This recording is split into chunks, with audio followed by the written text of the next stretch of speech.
Did you know that the average American household carries over $8,000 in credit card debt due to shopping addiction? That's right, folks. Your retail therapy might be doing more harm than good. Stick around to discover how your shopping habits could be secretly sabotaging your life and your financial future. We're diving deep into the world of shopping addiction. It's not just about maxed out credit cards and overflowing closets. We're talking serious consequences that can wreck your finances, relationships, and mental health. Let's unpack this shopping saga. That's right, today I'll take you to: is your shopping addiction ruining your life? If you're new to the channel, hit that subscribe button and that little notification bell icon so that you don't miss out on any of our video updates. Plus, it helps us spread the Thrive Wise love to help more people thrive wisely. Now, let's begin. Alright, let's get real for a second. Shopping addiction isn't just a cute quirk or a funny personality trait. It's a legit problem that can turn your life upside down faster than you can say clearance sale. First up, let's talk money. Shopping addiction is like a financial vampire, sucking your bank account dry. You start with a little splurge here and there, but before you know it, you're drowning in debt. We're talking maxed out credit cards, empty savings accounts, and maybe even dipping into your retirement funds. Yikes! But the damage doesn't stop at your wallet. Shopping addictions can put a serious strain on your relationships. Imagine constantly lying to your partner about your purchases, hiding bags in the trunk of your car, or getting into heated arguments over money. Not exactly hashtag relationship goals, right? And let's not forget about the emotional roller coaster. Sure, there's that initial high when you score a new purchase, but it's quickly followed by guilt, anxiety, and even depression. You might find yourself obsessing over your next buy, feeling restless or irritable when you can't shop. It's a vicious cycle that can leave you feeling empty and unfulfilled. But don't worry, because that's what we're here for.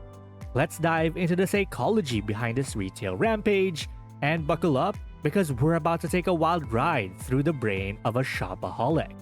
First things first, let's talk impulse control. Or should I say, the lack thereof. Imagine your brain is like a car. For most people, there's a responsible adult at the wheel, making sensible decisions. But for shopping addicts, it's like letting a sugar-high toddler take control. Ooh, shiny, must have. Suddenly, you're swerving into the mall parking lot before you even realize what's happening. Here's a fun fact for you. Studies showed that compulsive buyers experience a dopamine rush similar to drug addicts when they make a purchase. It's like your brain is throwing a tiny party every time you swipe that credit card. Woohoo, new shoes! Let's release some feel-good chemicals. But just like any party, there's always a hangover. In this case, it's buyer's remorse and an empty bank account. Now, let's talk about emotional triggers. Shopping addiction often stems from trying to fill an emotional void. It's like trying to patch a leaky boat with designer handbags. Spoiler alert, it doesn't work. Take stress for example. Had a rough day at work? Time to hit the mall. It's like trying to solve a math problem by buying a new calculator. It might feel good momentarily, but it doesn't actually fix the underlying issue. Then there's the low self-esteem trap.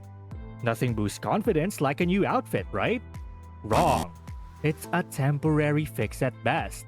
It's like trying to build a skyscraper on a foundation of jello. Eventually, it's all going to come crashing down. And let's not forget about good old boredom. The classic, I have nothing to do, so might as well shop syndrome. It's like trying to cure hunger by chewing gum. It keeps you busy for a while, but ultimately leaves you feeling unsatisfied. And who could ignore the siren call of FOMO, or the fear of missing out? Sales are the kryptonite of shopaholics. But it's 50% off. I'd be losing money if I didn't buy it. This logic is about as sound as thinking you're saving calories by eating the whole cake in one sitting, instead of spreading it out over a week. These emotional triggers are just the tip of the iceberg when it comes to understanding shopping addiction. Each one acts like a little gremlin in your brain, whispering, "Buy it, you deserve it."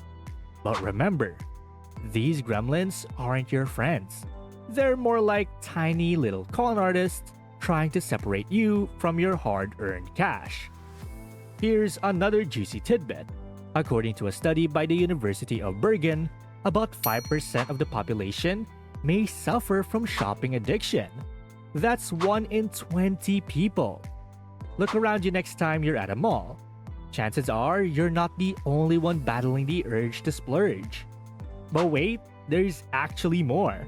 Let's talk about the role of marketing in all of this. Retailers aren't just passive observers in your shopping addiction. They're more like enablers at a casino, always finding you ways to keep you spending.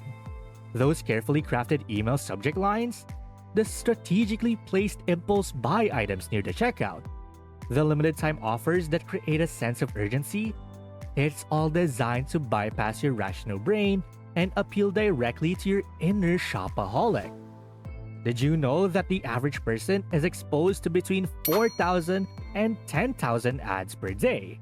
That's like trying to maintain a diet while being constantly surrounded by your favorite junk food. No wonder it's hard to resist.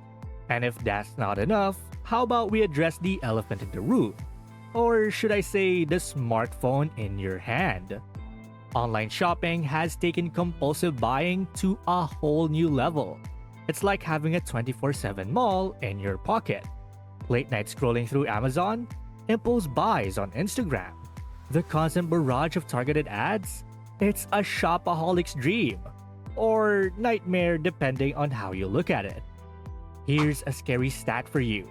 According to a survey by Slick Deals, the average American spends about $450 per month on impulse purchases. That's $5,400 a year. Imagine what you could do with all of that money instead. Maybe a dream vacation, a down payment on a house, or maybe a small army of well-trained squirrels. The possibilities are practically endless. But perhaps the most insidious aspect of shopping addiction is how socially acceptable it is. We joke about being quote-unquote shopaholics or needing retail therapy.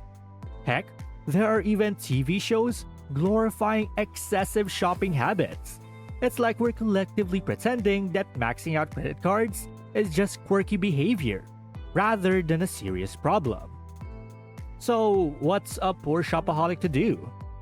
Well, recognizing the problem is the first step. If you've made it this far into the video, congratulations! You're already ahead of the game. But if that's not enough to convince you, how about we take a moment to talk about a real-life shopping addiction story that shook the fashion world? Remember Buzz Bissinger, the Pulitzer Prize-winning author of Friday Night Lights? Well, in 2013, he dropped a bombshell in GQ magazine, confessing to a shopping addiction that will make even the most dedicated fashionistas gasp. Bissinger admitted to spending a jaw-dropping $638,412 on designer clothes in just 3 years. That's not a typo. We're talking over $500,000 on leather jackets, boots, and other high-end fashion items. To put that into perspective, that's enough to buy a decent house in many parts of the country. But the price tag wasn't the only shocking part. Bissinger described his addiction as an quote-unquote obsession that took over his life. He'd spend hours online hunting for the perfect leather jacket, only to buy it and immediately start searching for the next fix. His closets were bursting with unworn clothes, many still with tags attached. The consequences? Beyond the obvious financial strain, Bissinger's addiction put immense stress on his marriage and led him to question his own identity. He even admitted to experimenting with cross-dressing and exploring his sexuality, all tied to his obsession with clothing. Bissinger's story is a stark reminder that shopping addiction isn't just about maxed out credit cards. It can lead to profound identity crisis, strained relationships, and a complete loss of control over one's life. It took a stint in rehab for Bissinger to start addressing his addiction. This extreme case shows us that shopping addiction doesn't discriminate. It can affect anyone, regardless of their success, intelligence, or social status. It's a wake-up call for all of us to examine our own relationships with shopping and material possessions. Shopping addiction is no joke. It can devastate your finances, strain your relationships, and wreak havoc on your mental health. From impulse control issues to emotional triggers, the causes are complex. But remember, there's hope. Recognizing the problem is the first step towards reclaiming control of your life and your finances. Also, what's the most unnecessary thing you've ever bought on impulse? And how did you feel afterwards? Drop your confessions in the comments below. Don't worry, this is a judgment-free zone.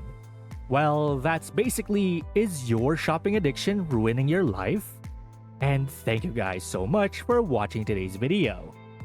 And hey, it seems that YouTube thinks that the next video can completely transform your financial situation. Watch it to find out whether they're correct. And please don't forget to click the subscribe button to see more videos on how to thrive wisely. Till next time.